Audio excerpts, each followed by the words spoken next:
So you don't have to be rich to get into the banking business, because infinite banking concept is all about prioritizing the flow of money. The money is going to flow no matter what. Infinite banking concept is all about prioritizing the flow of money and has nothing to do with how much money you have.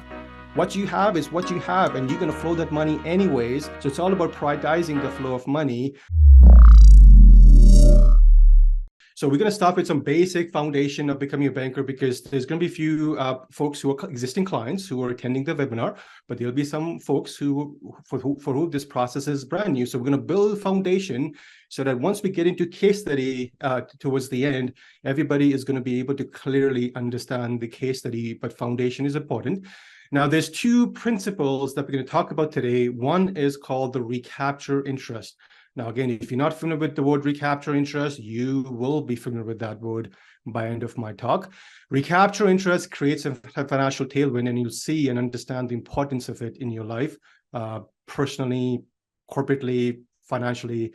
And the other thing we'll talk about is control on motion of money. So these are two principles, which is basically key in becoming a banker, implementing the infinite banking concept. So we'll definitely talk about these two principles. Then we'll talk about case study. Now, case study is about how you can enhance the work or your method or your way towards becoming retirement ready just by changing the process of how you are presently paying the living expenses that you have. You're going to pay for those living expenses anyways, but how just by changing the process, you're not just able to accomplish the objective of paying for that property tax, that family vacation, kids' education, whatever living expenses you have, you'll be able to pay out for all that, but you will work towards becoming in a stronger position of retirement ready. And it's all going to be based on the first two principles that I talk about: recapture interest and motion of money. And then towards the end, we're going to have some Q&A. So again, we've been doing this for many, many years. And let's just say we've heard a lot of frequently asked questions that have come up. So when I design, or when my team designs a presentation, we incorporate all those frequently asked questions in our presentation. So just rest be assured, your questions will get answered as we flow through the presentation. But if something specific that you want to talk about, please either put that in the Q&A section, or just write it down, and we'll capture that question towards the end. And then there's no webinar is complete without action steps. We're going to talk about some key action steps. I'm just going to hide the Zoom bar. So, all right, key action steps to build a bigger, better financial future for yourself. All right, now one thing I want to use as a caution is, so watching this webinar or watching this video, if you're joining us live on YouTube, watching it just once just may not be enough. So this webinar is going to live on YouTube, and it's going to be available 24/7, 365. I would encourage you all to go watch it again. And not just this webinar, there's so much of the content that we have on the YouTube channel. So I would encourage you to go watch and explore our YouTube channel. And while you're out on the YouTube channels, if you're joining us on the YouTube channel, just hit the subscribe button, because we do a lot of content and you certainly don't want to miss that notification. All right, so the only two things that you have to do today to make this next 90 minutes the best use of your time, because that's the outcome that I'm looking to get accomplished, is to make this next 90 minutes the best use of your time. So there's two things you got to do. One is participate, and the other is just watch this webinar till the end. That's it. That's all you got to do. All right. I always start my talk by sharing this message, which is so near and dear to me. And I can't thank Nelson enough for his coaching and mentorship. So Nelson always starts his seminars by saying everything begins with the way that you think. So if you haven't read Nelson's book titled Becoming Your Own Banker, you have an opportunity today. And if someone would ask me what one message you took away from reading Nelson's book is, and I said, importance of thinking and actually setting aside time for some thinking, called thinking time. So everything begins with the way that you think. So let's start today's session with emphasizing on thinking. All right. Now, I'm going to also say this, and when I read this, it was just so powerful. And the message is, in preparing for battle, I've always found that plans are useless, but planning is indispensable. So since we are on the theme of plan, if I may ask everybody to share in the chat, if you feel comfortable, what is your plan to make 2024 better than 2023? So let's get some interaction in the chat. And Sukman, if I may ask you to just chime in and share what's coming up in the chat. So the question is simple. What is your plan to make 2024 better than 2023? Remember what I said about chat, energy. So it's energy. So flow some energy into the chat so that I'm energized to share more great things with you guys going forward. So again, put that in the chat regarding what is the plan to make 2024 better than 2023. Now, I want to say this. So whenever I ask question, when I meet with a prospect client, and not just me, it's all my colleagues, because as a team, we have a fantastic team here at Ascendant Financial. As a team, we see probably 2,000 to 3,000 new people every year. So as a team, one of the things that we always ask is, hey, how can we add value to what you want to get accomplished financially? So what is your plan to make the next year or years better than what it is today? And most people would say, whether the business owners, investors, so I'm just using some mixed response, they would say, I want to increase my business revenue by 20%. If they're business owner, that's one of the things that may say, and 20% may be different. It may be 5%, maybe 10%. I'm just using an example. Some business owners may say to me, I want to reduce my operating cost by 10%. I want to pay off my debt by eliminating car debt. I want to pay down my debt. Debt is one of the most common responses that we get. I want to increase my passive income. Next year, I want to be able to generate $2,000 per month as passive income. This is pretty awesome. Some would say, I wanted to spend more time with family. And I would say, well, one of the things that you can do is read this book. It's called The Family Board Meeting. So if you haven't read this book, you got an opportunity today also. So, implementing the family board meeting. And if real estate investors would say something regarding, I want more properties, I want more doors, let's just say they want to buy 2 multifamily properties. So when I say, what's your plan to make your life better financially so that you can do the things that you want to do? These are the common responses, and there are more, but it's very similar to this. Now, I want to just say one thing, that this is not the plan. What you see on the screen is not the plan. What you may be thinking about is actually the desired outcome that you want. Hey, to make 2024 better, I need 2 more properties. Or to make 2024 better for my business, I just need more revenue. So what someone is describing to me is not really the plan. They're actually describing to me the outcomes that they want. Plan is the process that you need to build in order to achieve the desired outcome. And then you need to build methods around how to make sure that plan actually gets implemented in terms of action steps, people, automation, accountability, things like that, critical drivers. So plan is the process that will get you to where you want to be.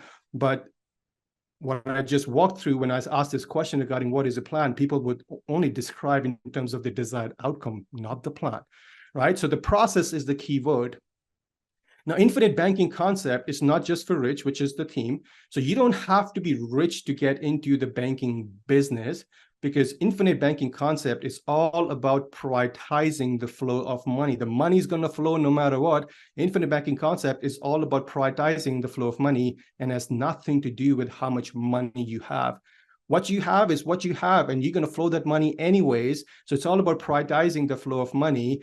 You are not buying or building a bank. That's not what infinite banking is all about. We're not buying or building a bank. You are implementing a process. So remember, plan is a process. So we're going to talk about that planning of the process. That is key. And 2 essential elements are recapturing interest and control of motion of money. So that's the process that we're going to build so that we can enhance the desired outcomes that you're looking for. Now, we're going to build this process to control the banking function as it relates to your financing needs. And before I dive into talking more about becoming a banker, I want to just set stage with the story that I have to share. And this story is actually pretty awesome. So I'm going to start with the story. So any golfers in the room, can I get some interaction? I'm not able to see the chat here. So any golfers? So Dave, so Stan, you're raising your hand. So you're a golfer, I presume. So yes, so we have some golfers in the room. Now, me and my brother, so he's my twin brother, and yes, we don't look alike because we're not identical twins, we're fraternal twins. So me and my brother, we played a lot of golf growing up. In fact, one of the things that when I was 13, that's when I started playing golf, and I actually wanted to be a professional golfer, but life had different plans for me. So we played a lot of golf, and for those who are not familiar with golf, well, golf has 18 holes. Each hole is a different obstacle course, if you want to call that. And then whosoever scores the least in the 18 holes is actually the winner, right? So when we were playing golf this summer, I said, hey, you know what? Let's play for some stakes. Let's get some wager in there. And he said, yeah, let's do it. What are you thinking? I said, this is what I'm thinking. Every hole, so there's 18 holes. Every hole is worth 10 cents. And then we're going to double the amount for every hole going forward. So first hole is 10 cents, which means the second hole will be worth 20 cents. The third will be worth 40 cents, and so on and so forth. And he said, yeah, you're on, game on, let's do it. I said, perfect.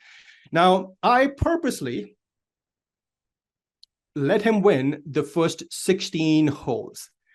And then by the time he reached 16th hole, he was literally driving the ball just like this because he was a little overconfident.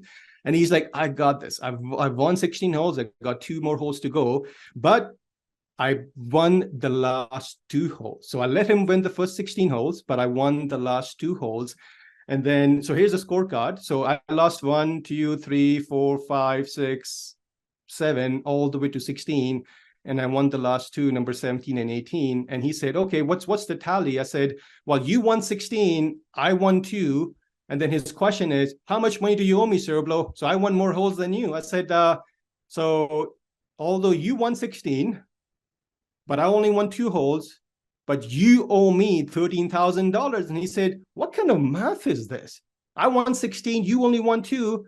How do I owe you 13,000? It should be the other way around. And this is exactly how he felt. So I said, okay, let's do some tally, right? So I said, the first hole is worth 10 cents, second is 20 cents, third is 40 cents, fourth is 80 cents, and then so on and so forth. So I lost the first 16 holes.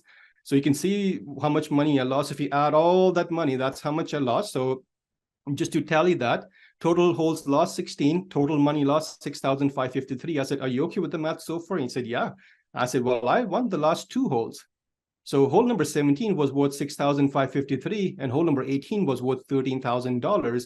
So I won the last 2 holes. So I won 19,660. I owe you 6,553. So you can just write me a check for $13,000. And he's like, wow, how did you get so smart, Sarbloh? I said, well, I'm a banker. I always use compounding to my advantage. And then right after that, I asked him a golden question. I said, by the way, have you read this book? So, one question that I get asked from, my clients is, hey, how do we get our family into reading this book? I said, just meet them where they are at, and it's going to be enough to get them into reading this book. That's exactly what I did with my brother. So at least I didn't get 13,000 from him. I didn't take that money, but I did hold him accountable to reading this book, because this book has changed my life, changed my colleague's life, changed the life of several thousand clients that we serve. So let me ask you all this question. Have you read this book? Just type in Y for yes and N for no. And Sukhman, if you're there, can you just let me know what folks are typing in the chat box? Yeah, for sure. We have answers coming in right now. A lot of yeses, which is great. And we have a few no's as well, actually. Perfect. Well, for those who've read it, that's fantastic. Maybe there's an opportunity to reread it. Every time you reread it, you will pick up on something new. I promise you that. And for those who haven't read this book, well, you have a bigger opportunity to get a copy of this book. A text link has already been sent to you for you to get a copy. Now, based on my example, which is all about compounding, right? Let me ask you this question. Do you now believe in power of compounding? You can type in Y for yes and N for no. Now, if you believe in power of compounding, may I ask you to please let me know, name one business that uses compounding to grow its wealth. So any business that comes into your mind's eye, just go ahead and put that in the chat box. Name one business that uses the power of compounding to grow its wealth. So Sukhman, what are we getting from the folks? All right. We have lending, banks, Yes. insurance Banks. companies. Let's Yes. see what else flows in here. Yeah, a lot of banks and lending. That's the 2 big questions. So bank is a very typical response that we get whenever I ask this question. It's a very typical response. Now, here's a fact. Banks actually do not use compounding to grow their own wealth. Shocking, right? When I read this, I was also shocked. So here's the fact. Banks either pay compound interest when you leave money with them on deposit, for example, GIC. So when you buy GIC, they'll pay you compound interest. Now, when you go to the bank and you borrow money for loans, then they charge compound interest. So to grow their own wealth, they always have the money in motion. But for them to actually have the compounding working for them, then the money has to sit still, because the only way that you can earn compound interest on compound interest if the money is sit still, and then you earn compound interest on compound interest. While banks either pay compound interest or charge compound interest, but to grow their own wealth, their money is always in motion. Money that's not in motion isn't worth anything. If you just go to a local bank today and you say, hey, how much money do you actually have in the bank? And they say, well, the only money that we have is actually the money in the till. Everything else is out there working for us via loans. So very same institution that says, hey, keep your money, sit still, leave your money with us and earn compound interest because it's the best thing before the slice of bread. The same institute itself is not using those principles. So either they know something that you don't, and they're really getting rich every single time. What do you think it is, right? So again, everything begins with how we think. Money that's not in motion isn't worth anything. And value of money is always in what it can purchase, goods, services, etc. The value of money is not in number of zeros behind the digit. That's a fact.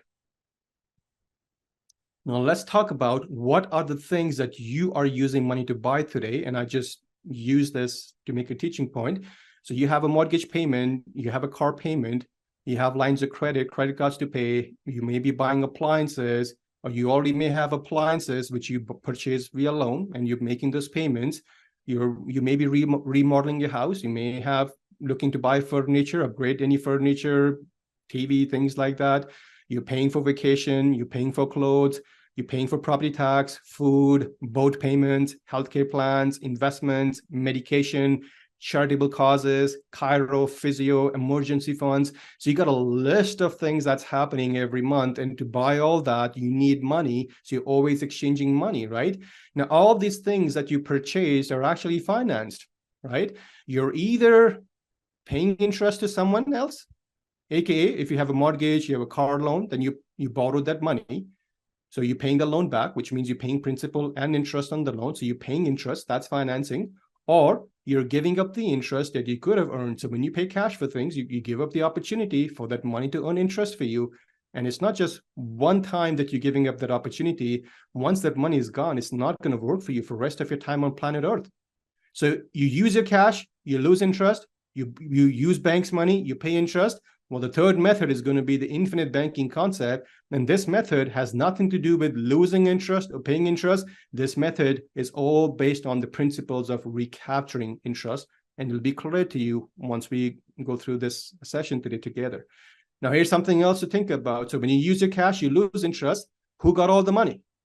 Someone else did. Once their cash is gone, someone else has that money, not you anymore. You did all the work to earn it. That's a fact. But someone else got it. Now, when you use bank's money, you pay interest. In the end, who got all the money? Well, bank did. You didn't keep any of that money. Well, the infinite banking concept is a principle based on recapturing interest. And when you implement the process of recapturing interest, the keyword meaning the process of recapturing the interest, you get to keep all of your money for yourself and for your family for generations to come. Either ways, you're going to use the money to accomplish the objective anyways. But the third way will still get you the objective accomplished, but it'll keep all the money in the family and it'll push you ahead financially because the principles behind recapturing interest will create a financial tailwind. Losing interest and paying interest, you're not going to create a financial tailwind on those transactions. So recapturing interest also creates a financial tailwind. You're going to see how. I'm going to conceptually demonstrate to you the power of recapturing interest. And this is straight from Nelson's book. So Nelson says, let's understand what is happening. When we know what is happening, then we'll know what to do because we know what the problem is, right? So Nelson says, okay, let's see what is happening to a family and let's consider the annual pattern of spending, right? So family has a car payment. About 20% of every dollar that the family earns goes towards car payments, right? Because typically, there's a couple of cars that the family has, which are not between husband, wife, maybe children, which they owe debt on, right? So 20% for every dollar they earn goes towards car payments. A family may have a mortgage payment, and 30% of every dollar that the family earns goes towards mortgage payment.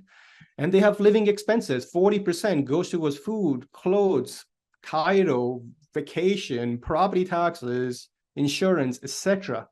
More money goes towards living expenses than housing and auto, and that's a fact. And you can just look at your own situation, right?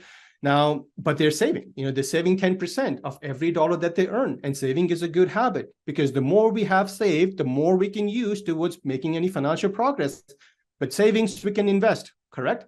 Now, the green bars are the total payment, right? So total auto payment, total mortgage payment, and total living expense payment, right?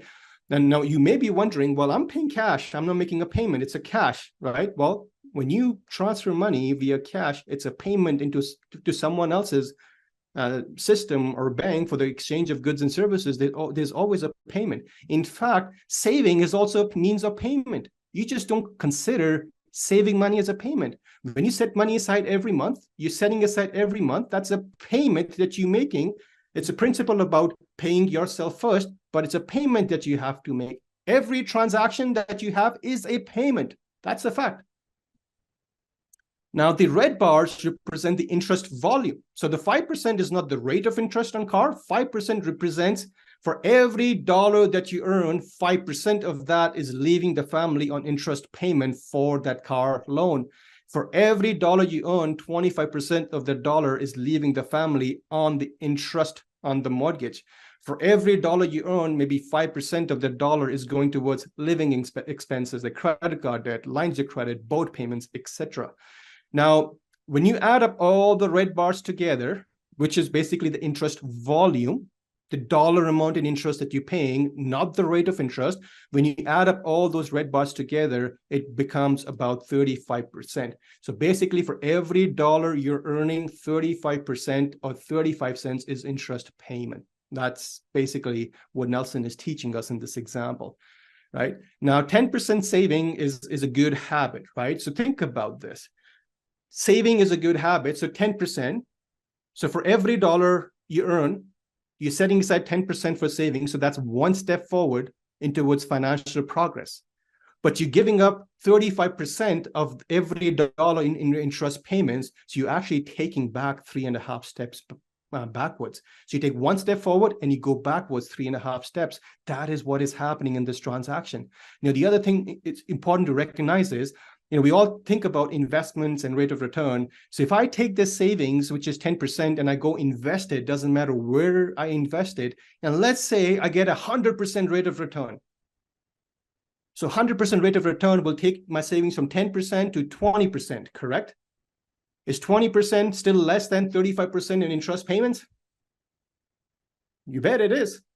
And this is where Nelson says that we can't get a better rate of return investing into anything without first controlling how we go about financing the things that we need in life. And that's what we're here today, to talk about how you can make better decisions with the implementation of a process to finance the things that you need in life, so that it's actually working in your favor, not against you, right? Now, to demonstrate the whole essence of recapture interest, let's use this example. So I'm going to build this off what I just described. So let's presume we are in Calgary. So Calgary is on the south of Alberta, and then we have to fly to Edmonton. Edmonton is on the north side of Alberta, and we have to get there. So we hop on a plane. We are in Calgary. We're going to fly to Edmonton. So Calgary basically represents where we are today financially, right? That's what it is. It's where we stand financially. And Edmonton is our financial destination, where we want to be financially, right? Now, when we are in the plane and we go up in the air, the aeroplane speed is 100 miles per hour, which is basically the 10% saving, right? So we go towards a destination based on 10% saving. In this case, it's 100 miles per hour. But once we go up in the air, we are now faced with a headwind of 350 miles per hour, which is that interest volume of 35%. So if we are flying to Edmonton in this environment, you can put this in the chat if you like. Are we going to get to our destination? Is this the environment? If we continue to fly in this environment, are we going to get to our destination? Well, if we are flying at 100 miles, we got a headwind of 350, we are negative 250, we are certainly not going to get to Edmonton. We'll probably end up in Mexico, which is going to be great for vacation, but financially speaking, it's not the position that we want to be in. We never want to go backwards, right? So if we are, so the process of becoming a banker is all about recapturing interest, but presently what's happening is you're working towards a headwind where there's high interest volume than what you're able to earn. And in an environment like this, you're not going to get ahead financially. And this is an environment of paying interest. Now, what if the environment changes when we're still in Calgary, so we haven't changed where we are financially, and we want to head to Edmonton, which is a financial destination, and we're still flying at 100 miles per hour, so we're not working any harder. We're just flying at the speed that we want to fly at, which means we're saving at the speed that we are able to save at. Now, if there is no headwind and we're flying at 100 miles per hour, we will go to destination, but at the speed of 100 miles per hour, which basically represents the speed at which you can save money. And if life happens, if sickness happens, you lose a job, whatever happens, which means our savings are going to be compromised. And if our ability to save money is compromised, then our ability to make progress is also compromised. We will get to a destination, but at the ability that we have to save money. And I call this losing interest, because for every dollar you spend on buying the things that you want to buy, whether it's cash or digital dollar, you're not going to earn any interest on it. So it's losing interest. Now, what if we have the recapture interest? What if we have the financial tailwind where the interest on the things that we're financing are actually working in a favor, which means the interest is actually pushing us ahead. So we're still flying to Edmonton at 100 miles per hour, which is our saving rate. We haven't changed that, but now we're in a different environment of recapturing interest, and the interest is actually working in a favor, which means the total speed now is 450 miles per hour. So now I'm going to get to a destination much quicker. Now, here's something important to understand here. Now, life happens and we're not able to save money, which means we compromise on that 100 miles per hour, on that 10% saving. Well, that's okay, because we're in an environment of recapture interest. We'll still make financial progress of 350 miles per hour, right? So recapture interest is where you want to be. Have the interest on things you finance work for you versus against you, or have the banking function work for you versus against you. You have to build a process. Again, becoming a banker, the key word, I'm going to keep repeating this today, becoming your banker is a process to recapture the interest on the things you finance. And to do that, you have to get into the banking business. And the easiest way to become a banker is by implementing the infinite banking concept. That's the process to help us recapture interest. Now, money that's not in motion isn't worth anything. I talked about that briefly. So money that's not in motion isn't worth anything. And whoever controls the motion of money accumulates wealth. So let's look at this example. So let's say this is a bank. It doesn't matter which bank it is. You can call it whatever bank, bank ABC. Doesn't matter which bank. Now, banks need deposits. Without our deposits, they cannot do what the banks need to do, which is lending. So today in GIC, we are earning between 4 and 5% interest. You can correct me if I'm wrong, but I checked, it's about 4%. So I'm going to use this example. So let's say you deposited $50,000 into bank and it's earning you 4%. Now, the money that you deposit in the bank, it's your money, so it's an asset to you, right? Because it's your money. But to the bank or the banker, it's a liability. Your money as a deposit is a liability. And the reason why, because the bank has to pay you 4%. It's a cost.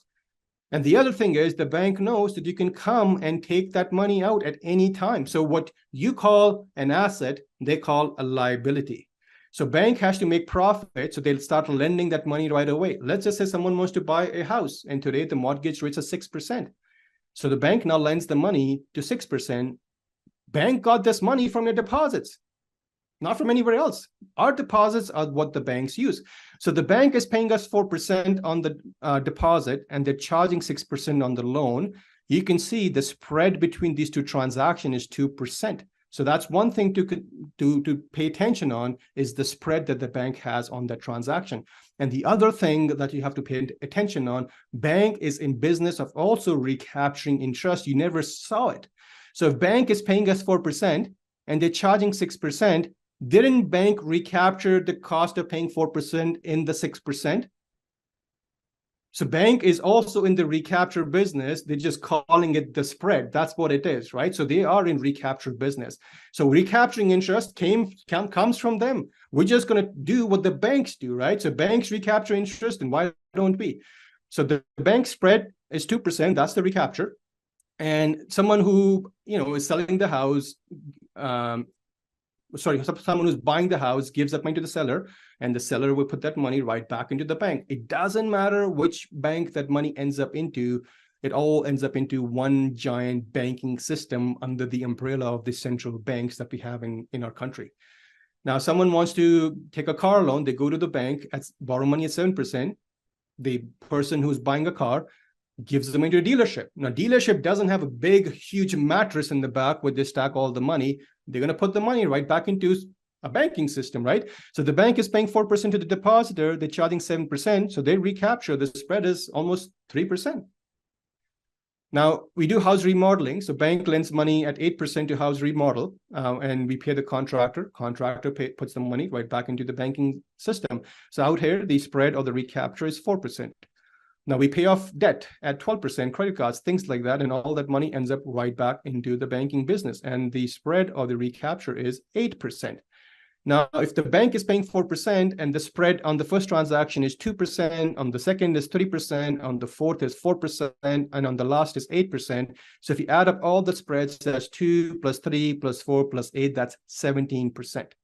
So here's a question for everybody. If the bank is paying 4% to the depositor and all these spreads are 17%, how much extra do you think the bank is making on you? And by the way, in the middle, that could be you if you wanted to. So the bank is paying 4% on deposit and the spread is 17%. So how much extra do you think the bank is making? So are we getting any responses? Just waiting for them to come in now. Calvin says a lot, which pretty much sums it up, I think. And then, yeah. Absolutely. A lot. You're right, Calvin. So the bank is making 425% more than us on all those transactions.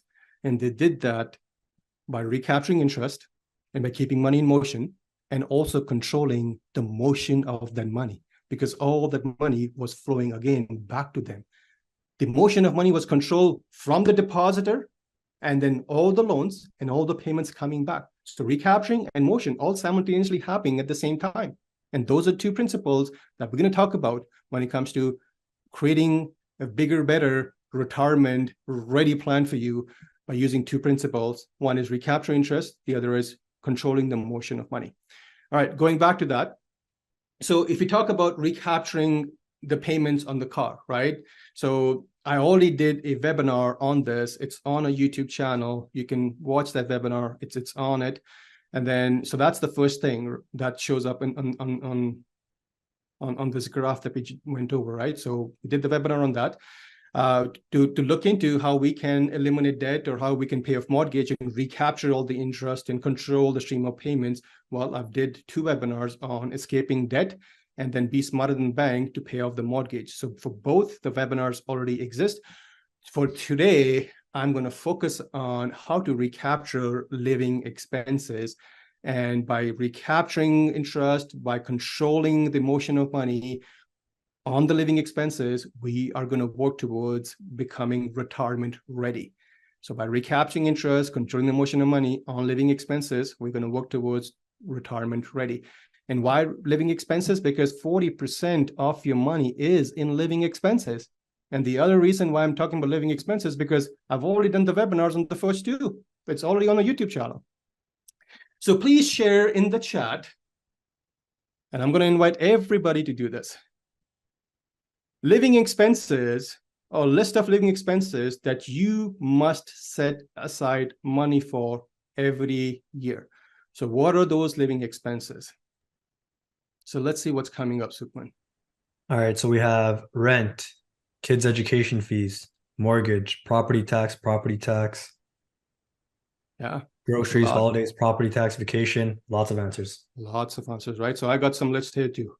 Food and clothing, mortgage or rent, car payments, home and car insurance, property tax, utilities and cell phone bills, Christmas and Thanksgiving, family holidays, emergency expenses, charitable givings, kids' education, vetting, down payment for a house, coaching and investments. Maybe you're investing in things like RSPs, TFSA, real estate, things like that. Or you're investing into self-growth, which is investing into getting someone's coaching. And obviously, the last but not the least, taxes. So these are the most common living expenses that we have, and it's a huge list, and I'm pretty sure I'm probably missing a few. Now, for the purpose of today's webinar, because my objective is to make a teaching point, and I'm going to invite everybody to book a call at the end of the webinar so you can have a one-on-one discussion with the authorized infinite banking coach on a team to discuss how you can build your own banking system to recapture the interest and control the flow of money on all your living expenses. So you will be invited to book that complimentary call. But for teaching point, I'm going to focus on few of these living expenses. So I'm going to focus on home and car insurance, property tax, Christmas, family vacation, charitable givings, and coaching and investment. But it doesn't matter what it is, as long as you conceptually understand it, it's just going to make sense, right? Perfect. So home and car insurance. So I asked Uncle Google, I said, hey, how much does a family spend on home and car insurance? And Uncle Google said $2,500. So I'm taking all this data from Google. And then Christmas expenses about $2,500. Christmas and Thanksgiving combined, it may be less for some families. It may be more for some families. Family vacation, $5,000. So every year, family spending $5,000. Every year, family spending money on Christmas, home and car insurance. Property tax is something that's due every year. Can't take a vacation on it. So that's $5,000. Charitable giving, I'm assuming that this particular family is spending $5,000 on givings. It could be less, it could be more, but I'm just using this as example.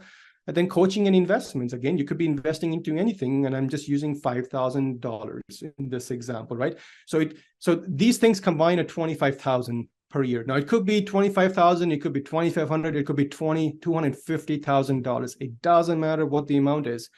Conceptually speaking, this process can be built for any amount, right?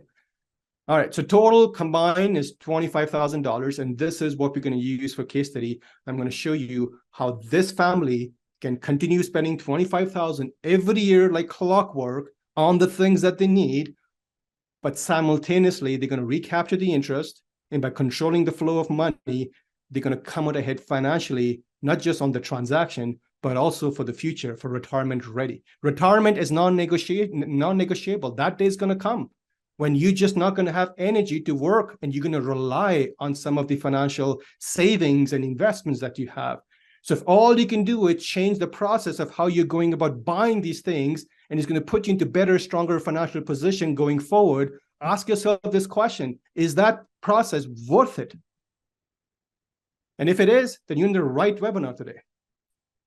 All right, so again, and I'm going to be repeating some things today because repetition is going to be a best practice. So we talked about use of your cash is losing interest, right? And all these things that you are paying for today, I bet most of those things are cash transactions. You're paying cash for taxes, you're paying cash for insurance, you're paying cash for vacation, you're paying cash for investments, you're paying cash for charitable givings, you're paying cash on Thanksgiving and Christmas. So you're paying tax, you're paying cash.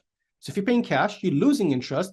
But here's the thing: you may not understand the impact of that on your future financial well-being. And we're going to cover that today.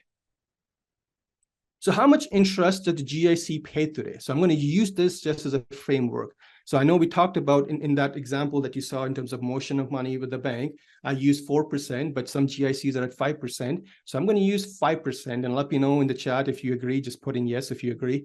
But it doesn't matter 5 or 4. I'm going to just make a big, important teaching point now. And you guys need to just be 100% focused there. So let's say someone is age 30 and they save $1 into GIC and it's earning 5%. Right? So they're age 30, they save $1 into GIC, it's earning 5%. Now, if that happens, if they save that $1 in GIC and it's earning 5%, they will have $6 based on that at age 65, presuming they're able to earn 5% on GIC or investments every year. So the teaching point that I'm making is, if you're age 30 and you spend that $1 on anything today, the impact of $1 is not $1, it's $6 that you'll have less at retirement. It's 6 times. So let's put things in perspective. Financial impact of paying cash or digital cash. And I corrected myself and I put digital cash because at one of my calls, I asked a prospect client a question. I said, hey, do you pay cash for things? He said, actually, I paid cash I gave some money to my barber 3 years ago, but I don't pay cash. I said, for me, paying cash is not just physical cash, it's physical cash and digital cash. And he's like, yeah, man, I paid a lot of cash. I misunderstood you. So I wanted to clarify that cash is not just physical cash, it's also digital cash. So at age 30, if they spend $1 in anything, by the time they reach 65, they will have $6 less. That's the financial impact. If you're age 40 and you're spending $1 on anything today, at age 65, you'll have $350 less, 350 cents less to spend. At age 50, if you spend $1, when you reach age 65, you'll have $2.15 less for retirement. At age 60, when you spend $1 on anything, by the time you reach 65, you'll have $1.30 less. And that's just using a simple example of $1. Well, let's put some heavy numbers there. Let's say if you spend $10,000 today as cash, at age 65, you'll have $57,000 less. If you spend $10,000 at age 40, by the time you reach 65, you'll have $35,000 less. At age 50, if you spend $10,000 in cash, by the time you reach age 65, you'll have $21,000 less. And at age 60, if you spend $10,000 in cash, by the time you reach age 65, you'll have $13,000 less. You can see the more we spend on cash, the more we penalize ourselves in future. Now, I understand we got to spend cash. We got to buy the things that we got to buy. I'm not discounting that. I'm just showing you what is also happening, the unseen behind it. And then I'm going to show you what you can do to fix this and still be able to do what you want to do so that you are in working mode towards retirement ready and still be able to do everything that you want to do when it comes to buying all the living expenses that you need. Now, for that particular family, the expenses that we've considered, the total cost is $25,000 per year. So I'm going to put that in perspective for this family. At age 30, if they spend $25,000, they have $143,000 less at retirement. And I'm just presuming $25,000 1 year. But they're not going to spend $25,000 for living expenses just at age 30. They're going to spend that at age 31, age 32, age 33, and all the way till age 65. It's just going to get worse. It's not going to get better. So age 40, they spend $25,000, they'll have $87,000 less. At age 50, they spend $25,000, they'll have $53,000 less. At age 60, they spend $25,000, they'll have $32,000 less. That's the reality. Now, a picture is worth 1,000 words. And this is the best way to describe that transaction. Again, I'm not discounting the fact that you need to spend money. I'm just showing you the unseen.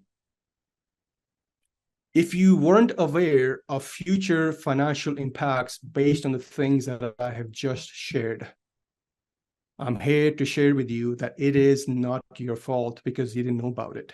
It is just not your fault. But here's a fact. It is your problem to solve. It may not be your fault, but it is your problem to solve. And here's the best part. There is a solution. The solution exists to this problem. And the solution is to build a process. Remember, the plan is all about the process, not the desired outcome. So we talked about cash transactions. We want to work towards retirement ready, still be able to do what we want to do. But let's build a process which will actually work in your favor financially. And to achieve a better desired outcome, this process has to do things for you. One, it has to recapture the interest for you, which is creating a financial tailwind. And the other thing is it needs to allow you to control over motion of flow of money, just like the banks, just like how banks do it, right? So we're not reinventing the wheel of the process. We just discovered a tool which has all the implements of having these two principles implemented using that tool. I'm going to share with you what the tool is. Now, implementing the infinite banking concept, when you implement the infinite banking concept, and again, everything that you do in life financially is a measure against how someone else is doing, right? If you are making progress, well, compared to who? It's always compared to who. So everything that you do today financially is always a measure against how someone else is doing. That's how you know if you're making a financial progress or not. So presently, this is how you are paying for living expenses. So first thing first is, for anything that you need for living expenses, you're setting that money aside into savings account because you want the money to be there to buy the things that you need. And setting aside money into savings account, like I mentioned, it's just another way of payment. It's called paying yourself first. You just don't call it a payment. You just don't see it as a payment, but it is a payment. Everything is our payments in life, right? So you set that money aside, savings, it's a payment. And then once you got enough money, then you take all that money and you're down to line zero. Money's gone. Objective is accomplished. We have that, but the money's gone, right? You're down to zero. And for next year, you start saving, you start setting aside monies via payment in your savings account. And once you have enough money, you take all that money and you're down to line zero again, right? That's basically what transaction continues as the years go by. So you save again, you pay for things, it's down to zero, and you save again, or you set payments aside via savings, and you use the things, and money's down to zero. So for all those transactions, by the time you reach age 65, it's not helping you to build a stronger retirement nest egg. It's a fact, right? This is what's happening. Now, in contrary to, so again, there's nothing to show for that money at age 65, right? Now, in contrary to that way of doing things, what if you were able to pay for living expenses this way? So I'm just building some conceptual, but I'm definitely going to get into case studies, and you're going to love the case study. So this is, again, age 40 in this case. So let's assume they're building up a pool of capital. And then once they have enough money in this pool of capital, this green line is the pool of capital, they don't have to go down to use that capital to buy the things. They avoid the downside. And they're still able to use capital to buy the things that they want to buy. And their pool of capital continues to grow because they're able to buy those things via loans. So they're not withdrawing their money and coming down to zero. They're actually initiating loans. So when you initiate a loan and there's a pool of capital that you're building, it's going to continue to grow uninterrupted. It's going to compound for the rest of your time on planet. It's never going to come down, right? And if you're able to access loans on your terms without qualifying, without income verification, that's pretty awesome. And here's the best part about these loans that I'm going to talk about. You get to pay it back exactly how you want to. So you take loans, the pool of capital still grows, and then you pay the loan back, no different than how this year you save money in your savings account the conventional way to buy the things that you want to buy, and then use that money and the money comes down to zero. And to make sure that the money is available next year for you to do the same transaction, you start saving that money again into the savings account. It's no different than that. You start paying back the loan so that the next year the money is available again to reuse again, because those living expenses are due every year. But see what happens in this transaction visually. Whatever you borrowed and you were able to use it, once you pay it back, now you have bigger, more higher pool of capital that you can access versus the last time, versus when you took a loan. So you're paying back, and once you pay back, you're able to actually access more than what you paid back, which means you're working towards a better, stronger financial future. And next year comes along, you take another loan, and your pool of capital just continues to compound, continues to grow uninterrupted, because you're using money as a loan to pay for vacation, property taxes, things like that. And to make sure that the money is available again next year to access for the same thing, you just make that payment back. And you decide, you have full control on the payment. So no different than how you keep making payments into savings account. So the money is available again every year to reuse. You're just doing the same thing. And then the year after that, you access money as a loan, all that wealth that you have continues to compound, and then you pay it back on your terms. And if you look at this way of doing things, by the time you're 65, you're way more than zero, my friend. And you're still able to use all the money that you wanted to pay for the living expenses, which are due every year: property taxes, family vacation, charitable donations, car insurance, home insurance, investments. You did all that, but you ended up way ahead financially as compared to what I just showed you earlier. That's the infinite banking way, because you get to recapture the interest and you get to control the motion of money. So here's the case study. Now, this gentleman and lady, so it's a family. They're 46 years young, and the objective is to, because they read the book, the objective is they want to do things differently now. They already have done the things the conventional way of paying cash and borrowing money and etc., and they're not working towards better financial future for themselves. So they said, we want to do things differently. We read the book. We understand this concept. We want to work towards retirement ready. And each transaction that we have financially, we want to make sure that each transaction is actually working in our favor versus against us. So they want to retirement ready. They want to build a system or process to recapture the interest on all major living expenses. And they like the idea of controlling the motion of money, right? So this that I described earlier, this is for that family. So we're going to focus on building a system where they can still use $25,000 every year for all these living expenses, and they're still working towards better future financial retirement ready goal for them, right? Now, before I dive into case study, I just want to ask everybody a very important question. Who here believes in instant gratification? And be honest, right? So Sukhman, may I ask if you're getting responses on this question, or what the responses are in this question? Yeah, absolutely. Or is there such a thing as instant gratification when it comes to finances or financial planning, or being ready for sure financially going forward? We have a resounding no, and then one of our colleagues says no, but only for instant coffee.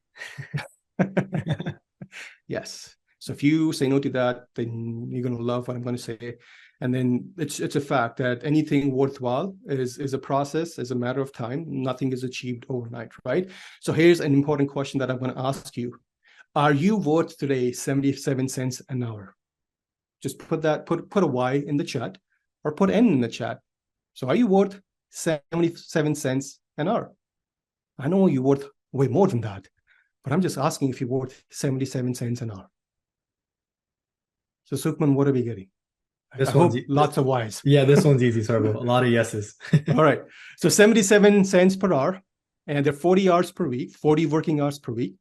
And let's say you only have to work 48 weeks. There are 52 weeks in a year, but let's just say we give you credit for 4 weeks, 1 month of vacation. So that leaves you with 48 weeks. So 77 cents per hour multiplied by 40 hours per week, multiplied by 48 weeks, it's $1,479 per year. And let's just round it off for easy math to $1,500 per year. So if you worth 77 cents per hour, then that's basically $1,500 per year. That's the math. Now here's another important question to ask you. Will it bend and break your lifestyle? Are you going to be flipping tables at me if you set aside $1,500 and you're able to bend and break your lifestyle? And we're going to set this $1,500 aside for bigger, better financial future. Everyone's okay with this, Sarbloh. All right, good. I need that commitment. This is good. This is good. All right. So let's talk about the tool that we need to implement the process of becoming a banker, which can allow us to do 2 things, as I mentioned. Number 1 is recapture interest. Number 2 helps us control the motion of money. So this tool is called participating dividend-paying whole life insurance. Now, the participating dividend-paying whole life insurance has a few components. Number 1, premium. Premium is your deposit. It's what you want it to be.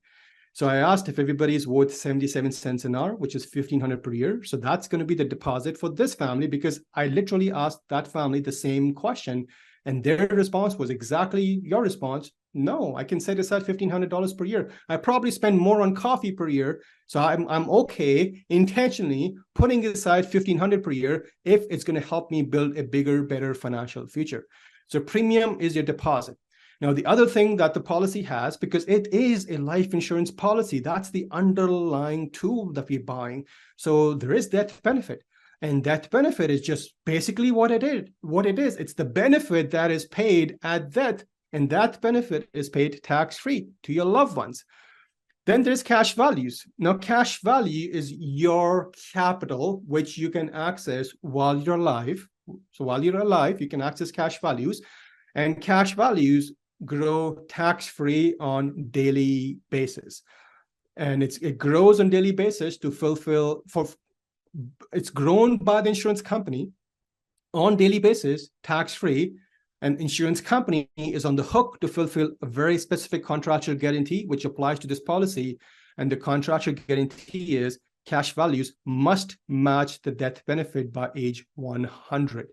So whatever death benefit you start at, cash value will increase every day to match that death benefit by age 100. If the economy goes up, cash values go up. If the economy goes down, cash values still go up, because what happens inside the policy is shielded from what happens outside the policy, because this is a contractual guarantee. Financial entertainment doesn't impact what's in the policy. Now, by virtue of you owning a policy contract like this, you just don't own a policy contract, you actually co-own the insurance company. So an insurance company, which is a business, and when this business becomes profitable in a year or per year, they will give dividends. And when the dividends are structured properly, which is exactly how we do, the dividend is tax-free. So death benefit tax-free, cash value tax-free, dividend tax-free, and included contractual guarantees. So if you like contractual guarantees, and if you like tax-free, well, you're going to love storing money here, because your money must sit somewhere. You can have your money in your pocket, in your wallet, behind your toilet tank, underneath your mattress. It needs a warehouse. This is a warehouse of wealth where nothing can impact its growth, and it's all tax-free. And it's private contracts with private people. Now, a policy owner can access money from a policy whenever they want, because they own the policy, not the insurance company. To access capital, you can access your cash values. Cash values are growing every day, tax-free. Or the other way to access money is via policy loans. Policy loans are 90% of cash value. That's basically how much insurance company will lend as a loan against a cash value. It's 90%. So you can access your cash value, or you can access insurance company's money. If you're accessing insurance company's money, it's going to be a loan. Remember the curve that I showed you? We borrow money and the money still grows. That's basically the whole idea. We're going to take loans, right? Now, do you believe in earning uninterrupted compound interest? And we talked about that today. So you all said, yes, you love compounding, you believe in compounding. So if you believe in uninterrupted compound interest, let me ask you this question. And when an opportunity comes for you to access money from a policy like this, do you want to use your cash value? Do you want to access your capital, call your cash value, or do you want to access policy loans? Because if you access your cash value, you're going to interrupt the compounding, because the only way for you to access your money is to withdraw it. Even the moment you start withdrawing, it all goes downhill. It stops to grow. And the other way you can access money is via policy loan. And if you do policy loans, you're not interrupting the compounding. So if you have two choices, the answer is also in front of you. So if you want to access money, how do you want to access it? Do you want to take policy loans, or do you want to use your capital? Just type that in the chat box. Again, engagement, right? Energy. So put that energy in the chat box. We have policy loan and a lot of policy loans, Sarbloh. Fantastic. Now, again, I'm building the framework of the family banking now. So when family earns income, isn't it true that all your income today is flowing to the books of someone else's bank and you're okay with it? That's a fact to consider. So the bank sees your money before you see your own money. So if you're building your own banking system, should you not be putting all the money into your banking system? Well, the answer is absolutely yes. But we have to build the system to get to that level, right? It doesn't happen overnight. Remember, no such thing as instant results, right? There's always processes that we need to create to get results. So let's just say family income, and then we create systems, premiums, and then I show 3 in this case, because typically family wants to create a family banking system, wife, husband, 1 child, that's typical scenario. So when your premiums go in, your premiums only does one thing and one thing alone, and which is it buys death benefit. And because of how this policy is contractually created, the moment it buys that benefit, insurance company pile up cash values for you. And because you have cash values, insurance company are also willing to give you money as a loan called policy loan, which is 90% of cash value. And these cash values increase every day to match the death benefit by age 100. And if the cash values increase every day, your access to policy loans will also increase on daily basis. So every day you wake up, your cash values go up and then policy loans go up. Now, the way we design policies is your death benefit is a moving target. Is cash follows the leader. There's a really good book that we've authored on it called Cash Follows the Leader. The leader is the death benefit and the cash is cash value. So when we keep increasing the death benefit, the cash value now has to grow even more. Insurance company is on the hook to fulfill that contractual guarantee. You only have to do one thing, keep buying more death benefit. And when you keep buying more death benefit, insurance company is just going to keep piling more and more cash value. If you want more cash value, just keep buying more death benefit, right? So the cash values keep increasing, which means the policy loans will keep increasing. So cash values must grow every day to match the death benefit by age 100. Now, going back to the case study.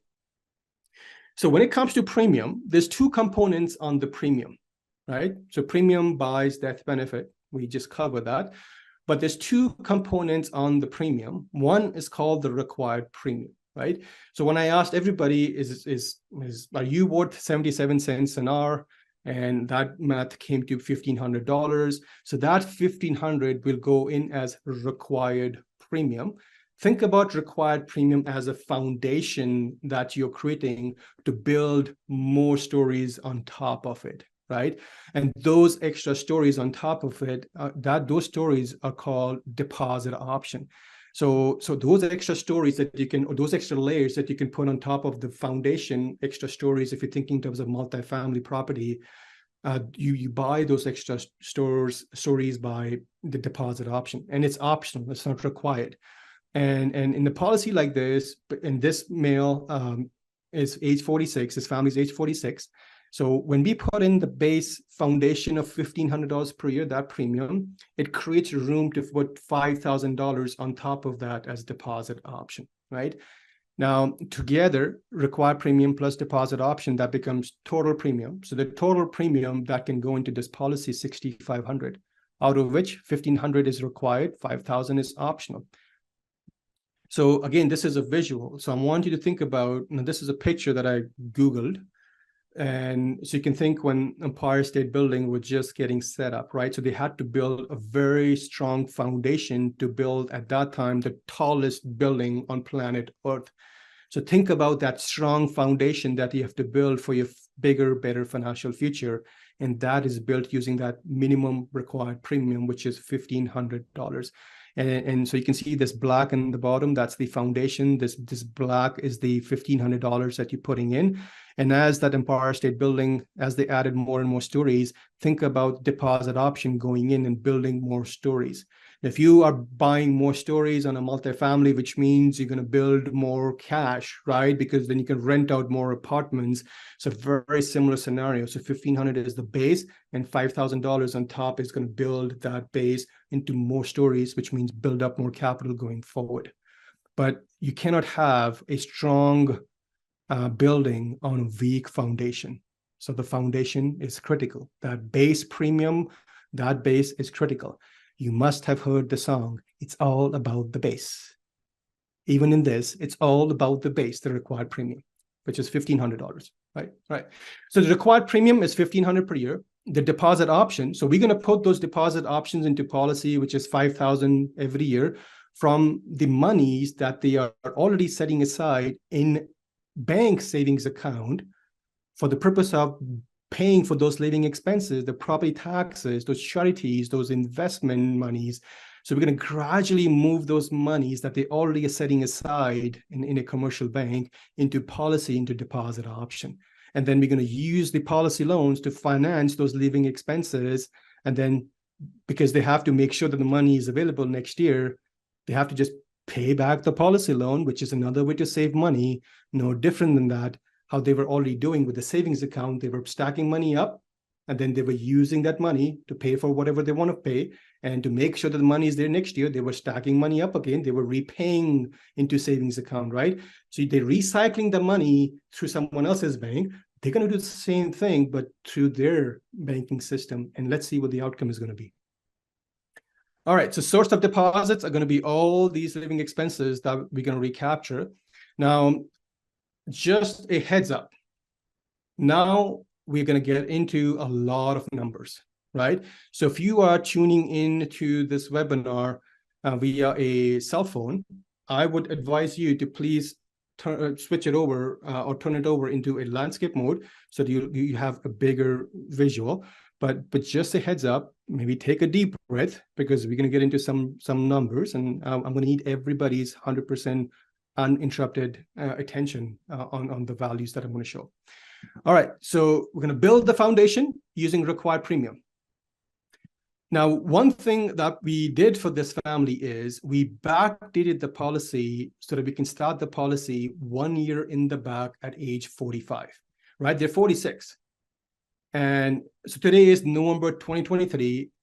Insurance companies allow us to backdate the policy by 1 year. So technically, in this case, we can get started November 2022. And if you think about this from logical standpoint, if you want to start compounding anything, when do you think is the better time to compound? Is it today or is it 1 year in the past? It's a rhetorical question, but the obvious answer is always the 1 year in the past. So if you're able to take advantage of that, then why should we not, right? So we backdated the policy by 1 year. So they're not 46 anymore in the policy, they're 45, although they're 46 today because we backdated it. Now they're 45, right? And what you're seeing on the graph is the outcome from just that base foundation of $1,500 per year, which is based on 77 cents per hour, right? So in the bottom, you can see age. So age is, so we backdate 45, and then you can see very next year, year 2, 46, year 3, 47, year 4, 48, year 5, 49, and then year 6. And then I just do 5-year intervals because I don't have a bigger screen to compress all those numbers. So I just did 5-year intervals. And the key thing that I'm going to focus on is also age 65 for retirement ready. So the orange line is the cash value, and then blue line is the death benefit. So their $1,500 that they're putting in as base premium, that premium is buying death benefit. And you can see based on how the policy is designed, every year the death benefit is increasing. And the death benefit is just what it is. It is a benefit that is paid at death to the family. So if God forbid something happens to this person at year 5, age 49, the death benefit payout is $70,000. It started at $66,000. And this death benefit is going to be tax-free. And every year going forward, you can see the death benefit is increasing. And by the time they reach, they don't have to live till age 100, but let's presume they live till age 100. And if they live till age 100, their death benefit is $235,498.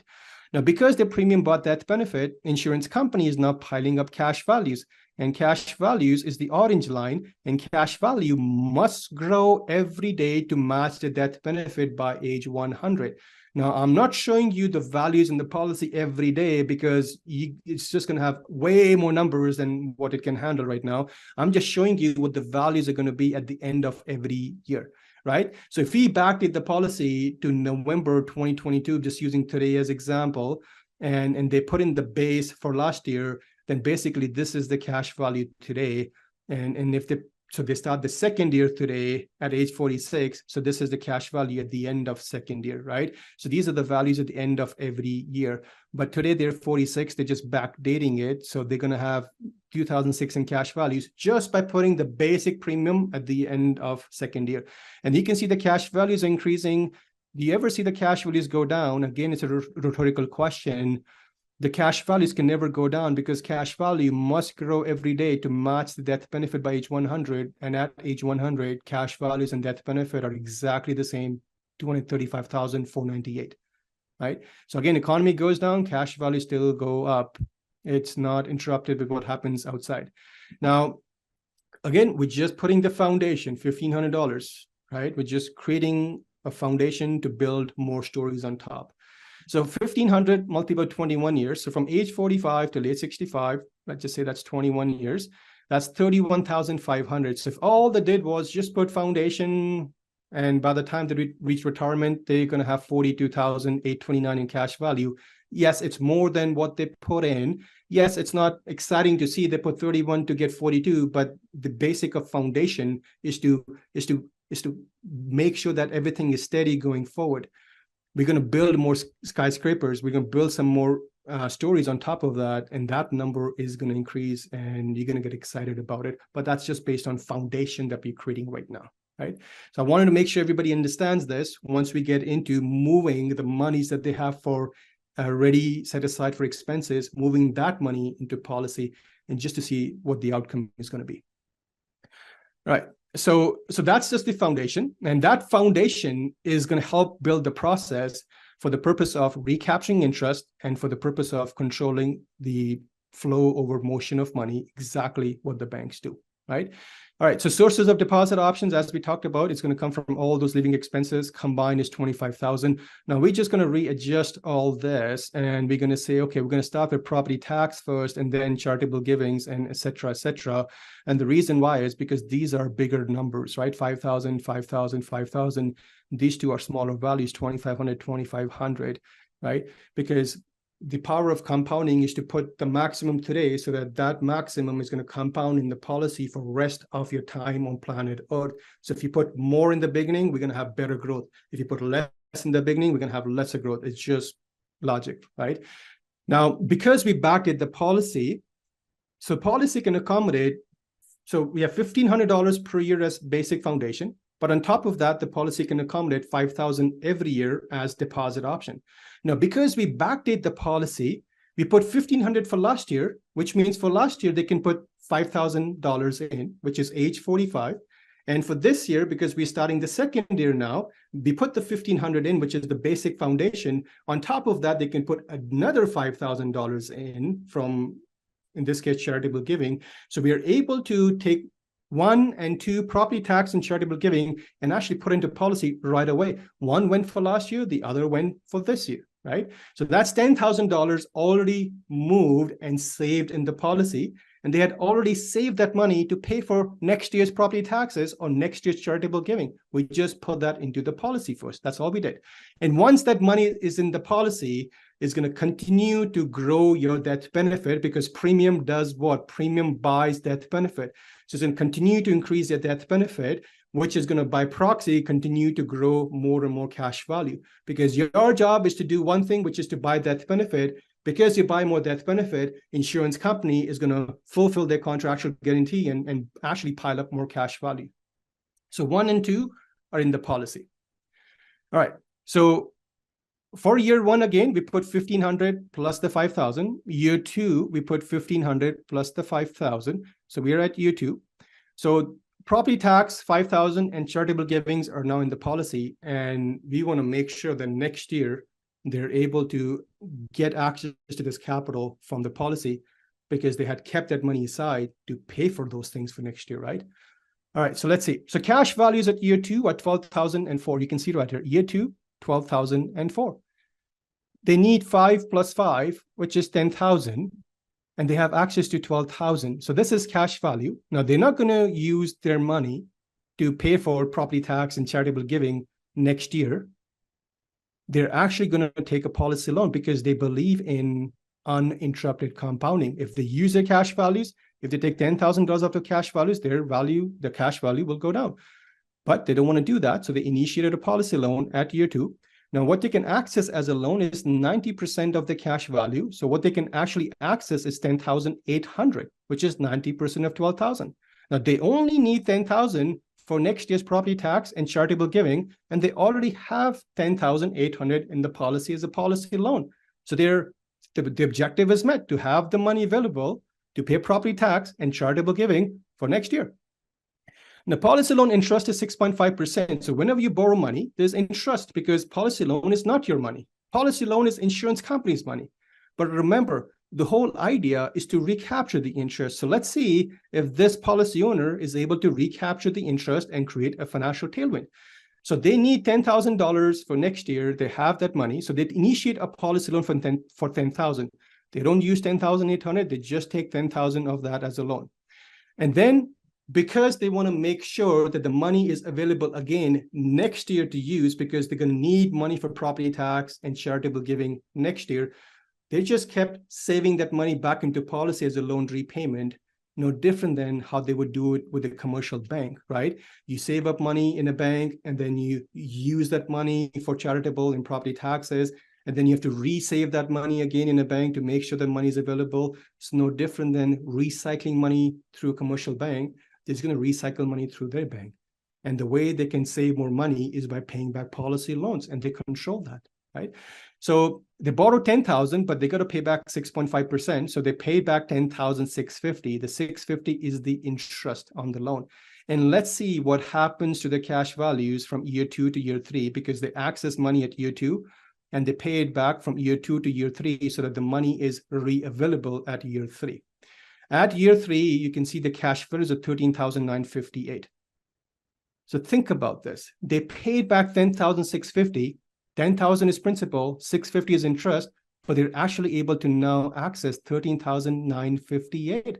So they recaptured the interest, no different than how banks recaptured the interest. They recaptured the interest because when they took that policy loan, they never interrupted the growth of the cash values. Remember that green line I showed you? The money is growing as you take a loan, and when you repay it back, you're able to go back and actually access more money. And they decide how to repay it back. And here's the best part. Because they co-own the insurance company, as they have a participating dividend-paying whole life policy, that interest that they're going to pay is actually going to come back as dividends to all the owners. So they're also creating additional financial energy for the owner group at the insurance company, which also includes them. So do you think this transaction makes sense to pay back 10,650 and actually have access to 13,958, which is more than what they paid back, which means they cannot just next year go back and refinance 10,000 for another property tax or charitable giving. They actually have more money to do maybe more things there, right? Just put in the chat box if this is good transaction, right? Now, if you look at what else did they create on this transaction? So they put $10,000 above and beyond the basic foundation that they had started with, right? So they put 5,000 for last year as deposit option for property tax. This year, 5,000 for charitable. So that's 10,000 above and beyond than the basic $1,500 that they've been paying into the foundation. Now let's see the impact of that on the policy. So at age 65 now, their cash values are 70,739. Just from the foundation itself, from the $1,500 per year, the cash values at 865 would have been 42,000. But because they put above and beyond that, just for the 2 years, now they've increased that cash value at 865 to $70,000. So think about it. They just didn't create a process to recycle the living expenses, but they also build a plan to have a stronger, better retirement-ready future at the same time. Now think about it. If they continue to recycle that 10,000 from a commercial bank, would they create any of this? No. But if they continue to recycle and prioritize building a process called infinite banking and recycle the monies from the infinite banking, they're still able to use the money for what they want to use, plus they create additional growth for future retirement ready. So extra cash values, as compared to if all they was to do was put the basic $1,500 per year, they would have had 42,000 retirement. Now, because they put additional 10,000 in the first 2 years, 5,000 each year, they build up additional 70,000 in cash value. So 70,000 minus the based on the foundation, that's additional 28,000. So yeah, they put in 10 and created additional 28,000 in future retirement, and that's tax free. And in addition to that, they also have a higher death benefit. So God forbid something was to happen to them at any of these years, they would have enough money coming back for the family so that the family can actually take that death benefit and continue paying those living expenses now, because someone has to pay it. So if they live a long life, they're able to recycle, do exactly what they want to do, but they're building a stronger financial future and stronger financial foundation for the family from the death benefit simultaneously. And you can see the cash values now, with just putting in the basic $1,500 per year, the cash values at age 100 was $235,000, and now it's $382,000, right? Sukhman, how are we doing so far?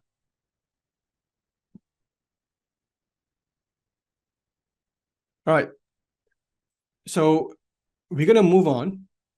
So we moved property taxes and charitable givings into the policy. Now we're going to move the family holiday money that they're setting aside every year for family vacation. So now we're moving to year 3. So they only put once into policy for property tax and charitable giving. And then going forward, they're just recycling money, meaning they're taking policy loans. And by virtue of making sure that money is available next year, they're just paying back policy loans, right? So they only put one deposit of that 5,000 and then 5,000 from charitable, and they're just recycling money now. And now a new deposit is going to go in at the year 3, and it's going to be for the family holiday. All right. So property taxes was 5,000, which we put in at year 1. Charitable giving was 5,000, which we put in at year 2. Because we backed the policy, we put both years simultaneously. And third year, we're just putting the 5,000 from the family holiday. So total that's gone in for year 1, 2, 3 is $15,000, right? Now cash values at year 3 are $18,830. Now remember, now they need money to finance not just the new family holiday expense, but also the previous one, which was the charitable giving and the property tax, because these are things that they want to do every year. And all those expenses equal $15,000, and cash values are now $18,830. So they have more than enough money to finance all that now every year through the policy. And the policy loan at year 3 is 90% of cash value. So 90% of $18,830 is $16,947.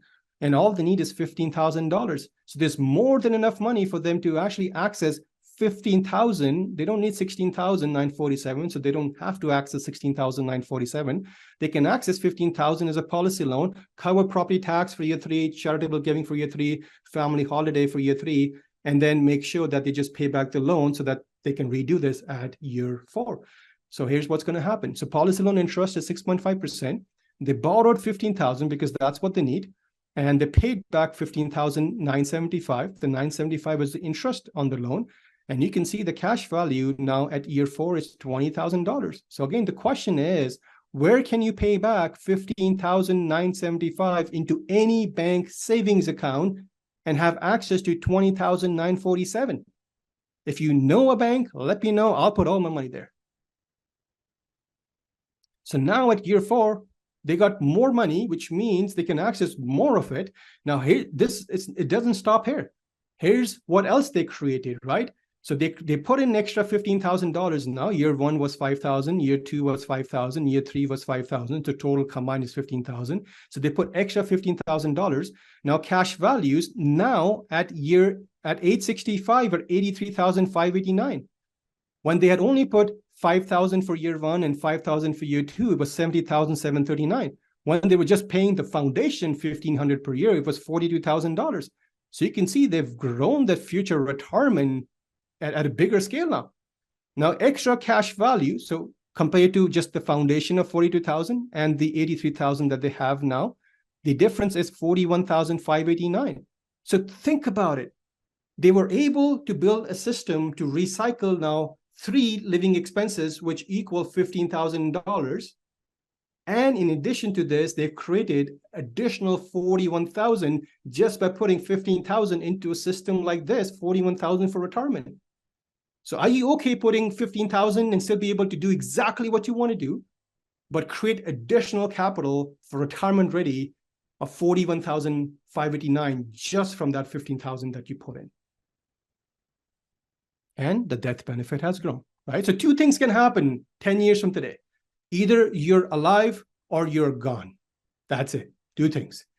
If you're alive, you're going to have access to all that system to recycle all the money. And if you're gone, your family is going to have access to all that tax-free death benefit because they still need to live. Where are they going to pay all those living expenses? Well, it's going to be coming from the death benefit that they can spend, right?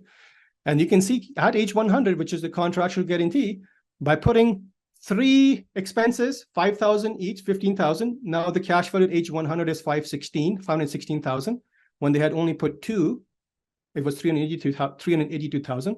When all they had done was just put the base, then it was 235,000. So everything is getting better. All the changing is where the money is sitting now. That's all that they're doing. They're not changing their objective of paying for living expenses. They're doing all that, but just by storing the money differently and using a different process, they're just creating better outcome for their family going forward. All right. So 1, 2, 3. So we have 3 of those expenses in. Now let's move the 4th one in, right?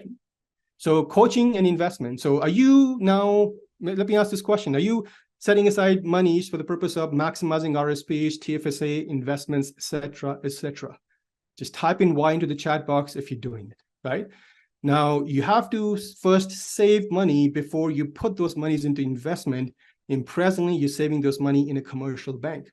This family is going to do the exact same thing of saving money to make sure that the money is there for the purpose of investing, but they're going to save that money first in their bank. And let's see what happens, right? So we're going to go towards method 4 now. All right. So now we have 4 living expenses of savings moved into policy every year. So first year was for property tax, which was $5,000. Second year was charitable giving, $5,000. Third year was the family holiday, $5,000. Fourth year is the money that they're setting aside for self-development or investment, which is $5,000. So now that money has gone into policy. So we need every year going forward $20,000 to finance from the policy, because this is something that they want to do every year, right? It's something that they're committing themselves to do. Now, so if you look at cash values at year 4, now year 4 cash was at $25,798. which is more than enough money that they need to do all these things, which is $20,000. The policy loan, which is 90% of cash value, which is $25,798. You can see it right here. Policy loan, 90% is $23,218. Policy loan interest is 6.5%. So all they need is $20,000 every year. They can access 23, but they all need is 20,000. So they access 20,000 at year 4. So they're able to have access to 20,000 in year 4. So they're able to pay for all that at year 5, the property tax, the charitable giving, the family holiday, and the coaching and investment. So they do that by initiating a policy loan, and then they repay the loan back, no different than how they would refill the money in the savings account to make sure the money is available next year. They just did it by paying back policy loans. So total policy loan repayment is $21,300. So they borrowed $20K, paid back $21,300. That $1,300 is the interest, right? Now they paid back $21,300, but they can access at year 5 $28,460. You can see that number right here. So again, where else can you pay back $21,300 and have access to $28,460? So they're recapturing the interest on the loan repayment, because the policy is growing beyond what the interest is, because the process is built to recapture the interest. So they're able to still move ahead financially, and simultaneously, as they're recycling money for now doing 4 things, look at what happens at retirement ready time, which is 865. So what else did they create? So now at 865, the cash flow is at 95,729 when they moved 4 things into policy, 4 expenses. When they had moved 3, it was 83,589. When they had moved 2, it was 70,739. When they were just paying the basic foundation, it was $42,000. So extra capital that they have moved in year 1, year 2, year 3, year 4, 5,000 year 1, 5,000 year 2, 5,000 year 3, 5,000 year 4, that's $20,000. Now, extra cash values that they've created for themselves is 95,000 minus 42,000, which is 53,000. So they're able to build now a system to finance 20,000 in living expenses every year. So they're not changing their goal. They're able to do everything that they want to do. But in addition to it, they've created 53,000 extra just by putting the 20,000 into policy, 53,000 extra above and beyond what they originally had at retirement time. So when you build a system to recapture interest, when you build a system to control the motion of money, you will automatically create a better future retirement for yourself, right? And cash values at age 100. So now, because they moved 4 things, it's 581,000. When they had moved 3 things, it was 516,000. When they moved 2 things, it was 382,000. When they had just the basic foundation premium, $1,500 per year, it was 235. So you can see, because they keep putting money in, and money is going in as premium and loan repayment, but the deposit that they're putting into premium, that premium buys one thing and one thing, which is increase the death benefit. So the more death benefit they have, the more cash value insurance company has to grow, right? It's just very simple. All right, so they moved 1, 2, 3, 4. Now, interesting enough, for 5th and 6th, it's $2,500 each, and per year they can put $5,000 into deposit option. So they actually did that in 1 year. So year 5, they were actually able to move both that simultaneously, right? Because the policy can accommodate it. So let's see what happens now when they moved 2 more, which is all of their living expenses that we have considered for this example. So all that is now moved into policy. So property tax, 5,000, which was moved in at year 1. Charitable giving, 5,000, which was moved at year 2. Family holiday, 5,000, which was moved at year 3. Coaching and investment, which was moved at year 4. And 1, 2, 3, 4, year 4. And then the Christmas and holiday car, all that 2,500 plus 2,500 is now being moved into policy, into deposit option at year 5, because the policy deposit option room is $5,000. So combine all that is 25,000. So now the system is big enough for them to recycle all these living expenses per year from the policy. It took them 5 years to get there, but ask yourself this question: is it worth it? And if they don't do this, they're still going to be 5 years older and they'll have nothing. If they do it, they're still 5 years older, but they got way more than what they originally were going to do, right? All right, so let's see. So cash values at year 4 at 25,798. Actually, we're going to be at year 5 now, 33,323. So that's a typo. It just should be 33,393. But even if you look at year 4 value, they still have more. Well, they almost, but at year 5, it's 33,323. So this should be 90% of 33,323. My apologies, but let's do that math together right now. 33,323. This is the cash value at year 5, which has been grown because they moved all those deposit options in 5 years. So they got access to 33,323 as cash values, and they can borrow 90% of that as a loan. So they can actually access $30,000. I've just copied this from the previous slide, so I forgot to update it, so my apologies. But they got, I'm human, I accept that, I'm human. So they have $30,000 in policy loan available, but all they need is $25,000 in policy loans, because that's the amount of money that they need to recycle from the policy, right? So if they take $25,000 in loans, and interest from the insurance company is 6.25%. Interest that they're going to pay over the year is $1,562, plus they're going to repay the principal. So total money that they're going to pay back is $26,562 from year 5 to year 6. And you can see once they repay the loan back at year 6, which is $26,562, they actually have access to $36,577. So again, they repaid $26,562, but they're able to access $36,577. So where else can they repay $26,562 and actually have access to $36,577? Now they get access to more money. Well, it just doesn't end here, right? So if you think about what else did they create? So extra capital that they put into policy now is 25,000. So year 1, 2, 3, 4, 5. They moved all those living expenses one by one into policy, 5,000 every year. So they've moved $25,000. Cash values at 865 at 107,249, which is the impact of moving all of those living expenses. And prior to that, it was 95,000. Before that, it was 8370, and we've gone through all that, right?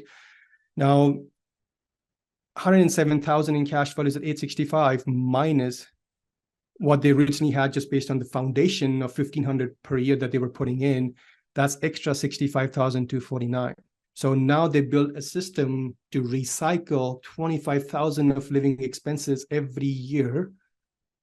No different than how they were doing with the bank.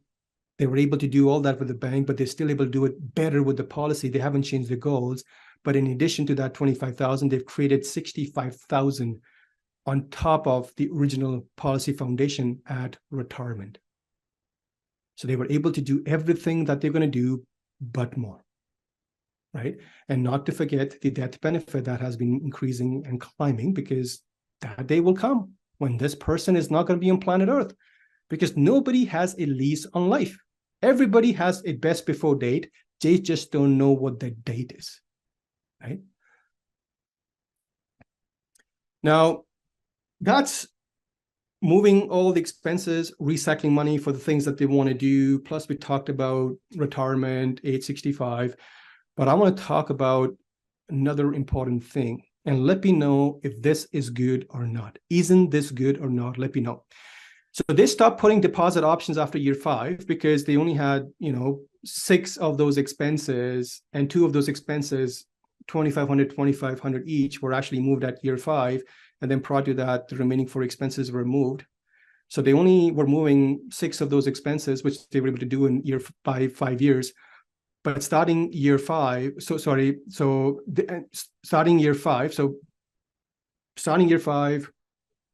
in between year 5 and 6, or starting year 6, let's just call that, they actually stopped putting in the question is, should they stop putting in the deposit option in year 5? That's the question. Now, and let me know if they should continue putting in the deposit option. So at year 5, they stopped putting the deposit option at year 5. It's been a long day. So after year 5, they stopped putting that extra $5,000 that they were putting into policy, right? Now, let me know if they should actually continue putting in the required premium, so that minimum premium, the minimum foundation, which is $1,500 per year. Let me know. I'm going to go through some math.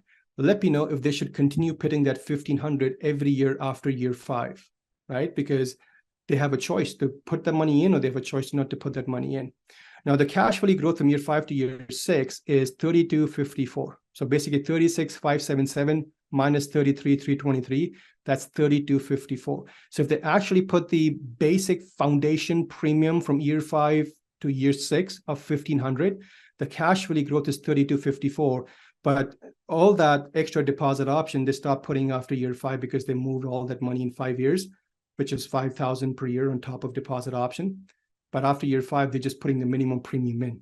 But that minimum of 1,500 created a cash value growth of 3254.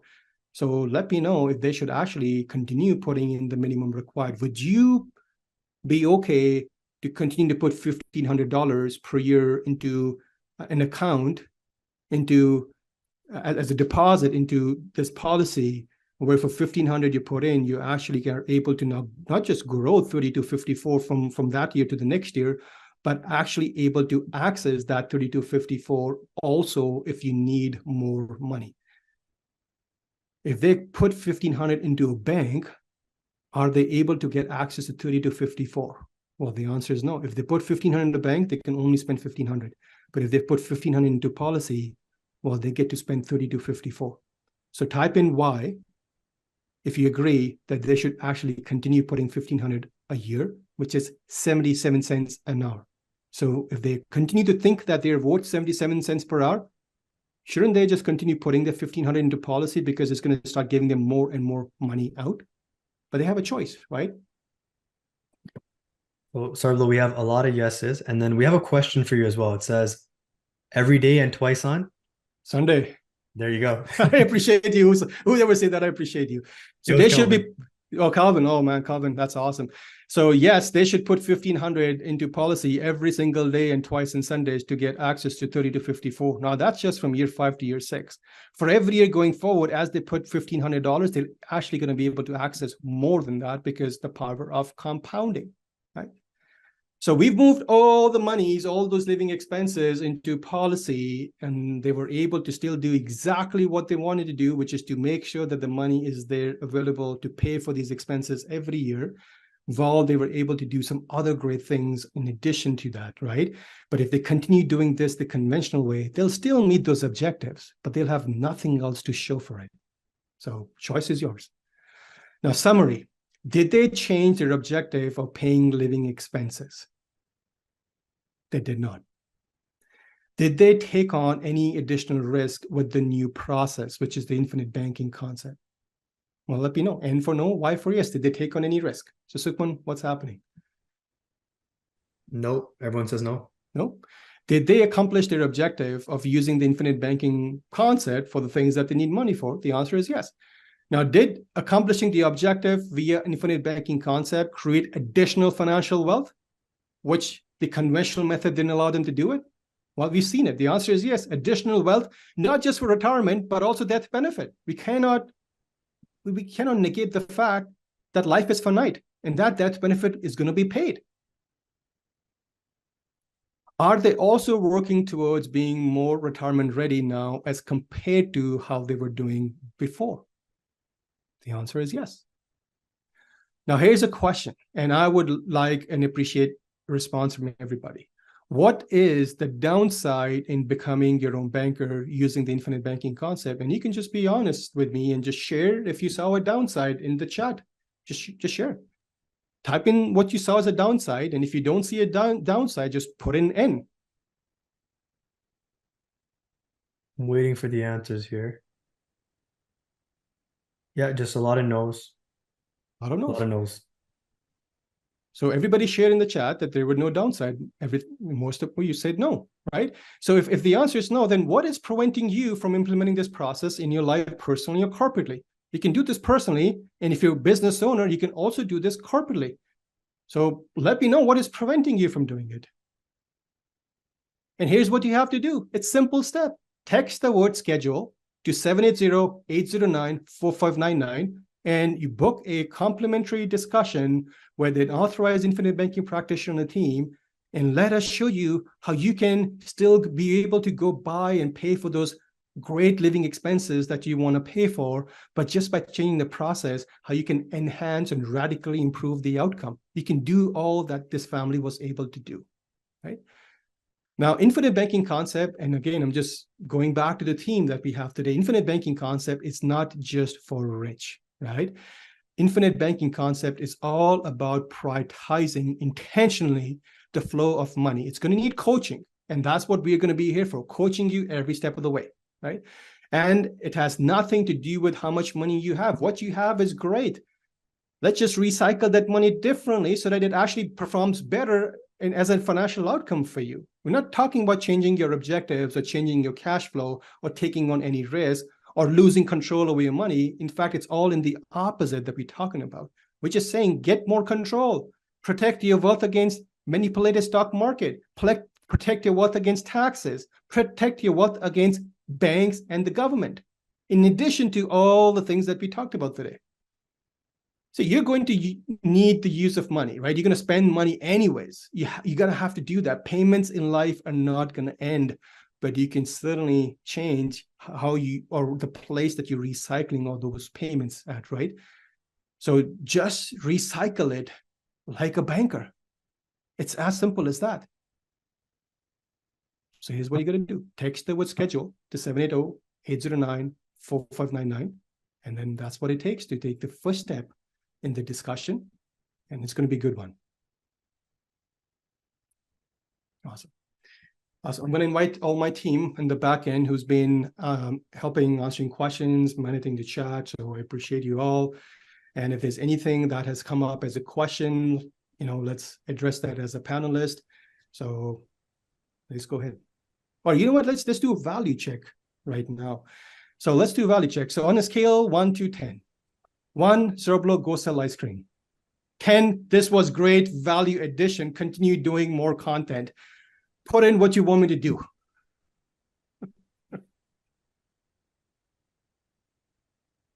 Oh, thank you. Sarbloh, a lot of 10s in the chat, and then you can see the hearts and reactions on the side too. You brought everyone a lot of value. Thank you for tonight. Well, thank you for allowing me to share. This has been great. This webinar that I put together, I was thinking about how to present it, and I'm not joking, but my wife can attest to it. I've been burning the night candle for the last 3 days just to actually just frame it, and it's been great. I'm super excited to share this. I had a lot of fun presenting, so thank you so much for giving me an opportunity to share this. And we want to do more of this content as a team. Well, that was a great way, Sarbloh, to help people understand how you don't have to be rich to get into the banking business. And so often we hear that, right? People say, oh, I need to, be able to come up with premiums of this or that. And you demonstrate to people through just the everyday expenses that we all have, you can start to utilize that. And it just makes a huge difference over time. So I thought that was just enlightening for everybody to see how they could utilize those everyday expenses and make a difference in the long run. I agree, Dan. And the most important thing that anybody has to do is one thing: rethink your thinking. And once you start doing that, you will see for some reason the magic starts to happen, and you'll have the solution right in front of you. Let me ask this question to everybody who's still with us. Do you intentionally set aside time for thinking time?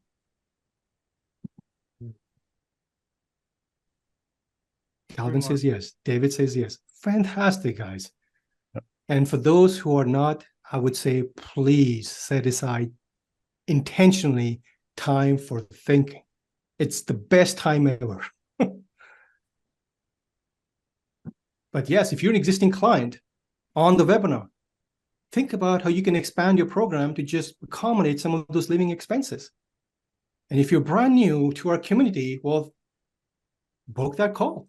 An existing client, if you want to book the call with the coach on the team, book that. Have that discussion. Without discussion, nothing happens, right? That's the action step that you need to take. So, Sarbloh, we had one question in the Q&A box here. Can you take some of the cash value when you are ready for retirement or ready to retire? Well, I'm going to answer this question by asking a question. Who owns the policy? Policy owner, not the insurance company. So the policy owner decides what to do with the cash value. At any time, at your privilege, 90% of cash value is available for policy loans. It doesn't matter whether you use it for retirement, Las Vegas. It's up to you. There's no restrictions on for what that money can be used for. But to answer your question, 100% yes. That's why we do all this. We want to be able to recycle money for the purpose of controlling the banking function today, but also create a bigger, better future retirement ready goal. That's it. That's what we're looking for. And not to forget the legacy aspect, tax-free legacy. It's there as a bonus. Sarbloh, I really loved how you showed tonight for everyone that you don't have to be rich to implement IPC and getting into the banking business. The only one that's preventing you is you. And that's definitely why you've got to start scheduling a call, because it's a little scary thinking that you get control of your money instead of someone telling you the rules on what to do with your money. That's right. And my first policy, and I've shared this so many times, was 5,000. And I had started that policy for a different objective. I had started for the purpose of starting. And now that policy is now dedicated for me to go to family vacation and use that for every year family vacation, no different than what I shared today. And then I was like, oh, if I go to family vacation, can I not do it for my cell phone bills, my utility bills, my car insurance, my rental insurance? And then I start another policy for that purpose. And then I was like, well, if I can do it for all this, can I not do it for cars? Well, then I start another policy for cars. If I can do it for cars and all those things, well, what's preventing me from doing this for investments? Then I start another system for investments. And all I'm doing is recycling, which I would have done anyways. So it grows in time. And your coach will show you how to do it. And coaches that you see here and the team members that were not able to attend because of family obligation, we're all the best at this because we practice what we teach. We've been practicing this for several years, and we were privileged to have been mentored directly from Nelson Nash, the pioneer and the founder of the process of becoming a banker. Sarbloh, we had another question in the chat here, and I just want to let you know that there's a lot of people in the chat right now saying that they really appreciated the numbers and the breakdown of how you did it tonight. So again, thank you for that. I think it spoke to a lot of people. And the question here is, should I always repay the whole loan plus interest within the year to avoid taxation of the policy loans? And I feel like you might answer this one with a question too, but I'll let you go for it. Yeah, well, if you want the money to be available next year to cover the same living expenses, pay it back. No different than how you would save that money next year in your bank account to make sure money is there for property taxes, money is there for other expenses. You have to do it. But you're just going to do it differently. You're not changing your habits. You have those habits to make sure that the money is there. You're just changing the process. And to your first answer, who owns who is the policy owner? It's you. So you get to set the terms. If 1 year something does come up, life happens, right? You get to decide and defer that loan payment for the next year. So you have that power in your hands. No one's coming after you to pay the loan back. It's good practice to do it. That's right. The only way this can fail is because of policy owner's behavior. Mm-hmm. Your behavior is more important than your coach's behavior, the insurance company's behavior, because everybody is here to serve you, including the insurance company, including us. So if you don't set aside money in your savings account for living expenses, can you pay for those living expenses? Whose behavior created it? The banks?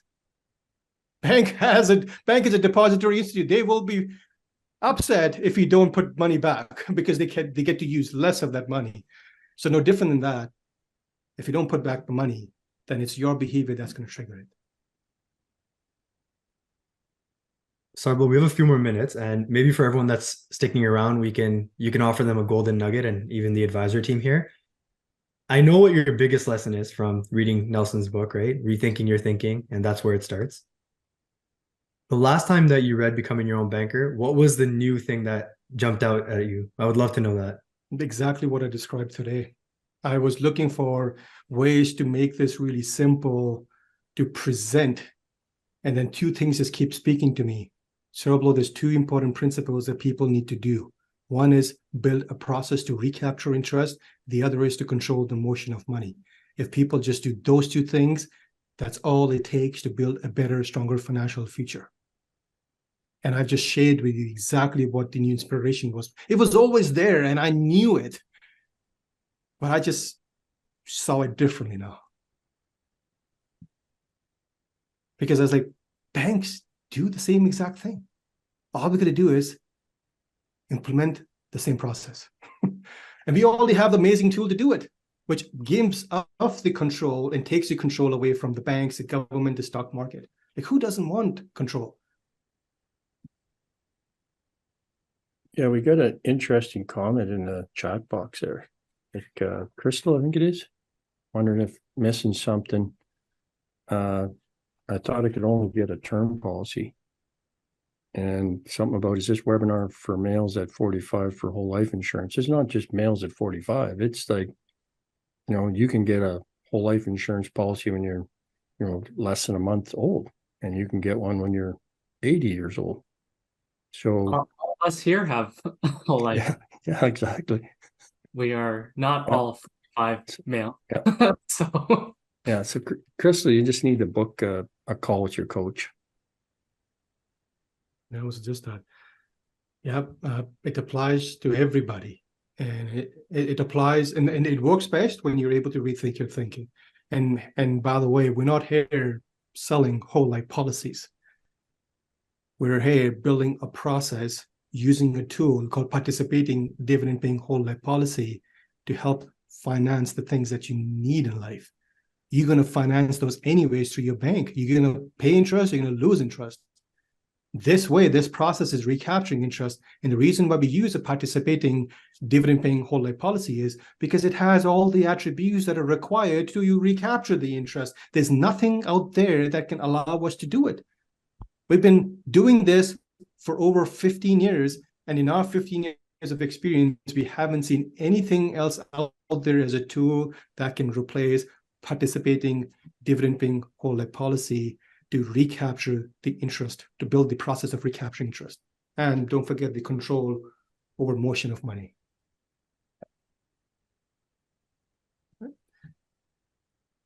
Just looking at the Q&A box here, can you please explain the beta edition? There was a few scenarios that you used, Sarbloh. So again, Devinder, this is a good question. The question is, can you please explain the paid up edition? Was the $5,000 in the case study paid up editions? This whole webinar was recorded, and it's going to be on our YouTube channel, Bankers Vault. So you can go back and study the numbers if that's what you'd like. Sarbloh, you went over a few scenarios, so maybe in one of them that was the case. Yeah, $5,000 was always insurance companies' terminology is paid up edition. I don't use industry jargon because I don't want to speak to advisors. I'm speaking to just general public. Hence, I just use simple term deposit option. right? But it is what it is. It is the pit of perdition, and I don't want to go much technical into it. But yeah, that's where the 5,000 went. The question in the Q&A box. I just wanted to take some time to say, Sarbloh, again, thank you so much. And the fact that you're still learning from becoming your own banker every time you read it is an inspiration for us to read the book, right? So anybody that's watching that's read it gives you inspiration to read it again. Anybody that hasn't read it, that's a big thing right there, that it's an opportunity for you to read it. And I just put a link in the chat now. If you use the code 50OFF, right now you can get 50% off. So Christmas is around the corner. Get a copy for someone else that you really want to learn about this. I saw a really interesting comment before. It said, how am I today years old when I found out about this? So pass that on to somebody else, right? If it's something that you enjoy and you wish you knew earlier, share it with someone that you love or someone you care about, right? So again, you can use the code 50OFF, and I just sent the link in the chat room, or the chat box, sorry. That's awesome. Yeah, but Black Friday, right? So let's move your financial books, personal financial books, from red to black. Implement the process of becoming a banker. Today is the best day. That's all I will say. Thank you so much for everybody to allowing me to share, give me an opportunity. I feel blessed to be part of this team, and you guys are fantastic. Anybody joining this webinar, there's going to be a recording, which is going to sit on YouTube 24/7, 365. And please don't keep this a secret. If you know someone else, your brother, your sister, your business partner, your friend, your colleague, who can benefit from the education that we provide, share. Everybody should be becoming their own banker. We need it today more than ever before. We're practicing banking, and I think it just gets to be a point where when I think about a loan, when I borrow money for a vehicle, I was going to have to pay that debt somehow anyhow. I haven't changed. I was still going to save money or pay money for that vehicle. When our children are old enough to own the contracts, these insurance contracts that we purchased on their lives, our family attorney is already preempted.